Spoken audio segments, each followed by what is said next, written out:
हम भेजता रहो पापा के करहो अंगनवा। कहवा भेजता रहो पापा के करहो अंगनवा।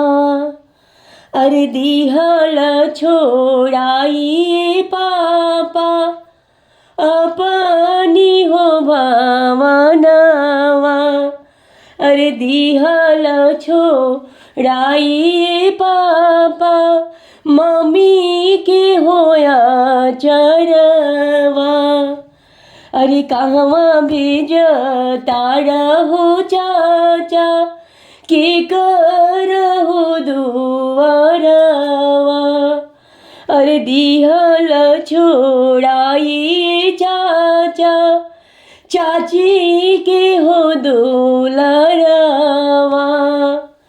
अरे दिहल छोड़ाइए चाचा चाची के हो दुलरवा। अरे आजू ऐसे होई है हो चाचा चाची मोर सपनवा। अरु आजू ऐसे होइए रे जाई है गौवा घर सपनवा। अरे काहे नहीं खो रोकत ए मम्मी डोलिया हो कहरवा।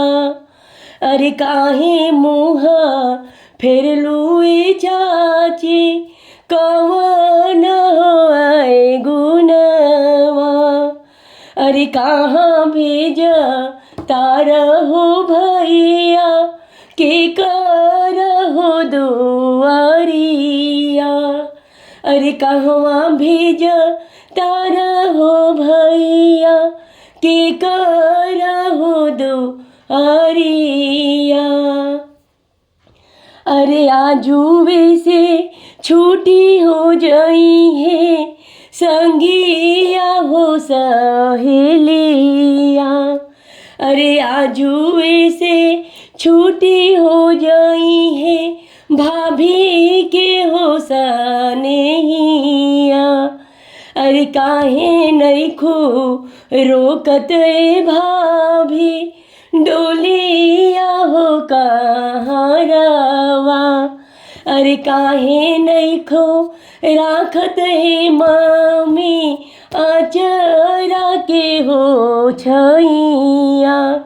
अरे कहाँ भेज तारहो पापा के करहो दुआरिया के करहो दुआरिया के करहो दुआरिया।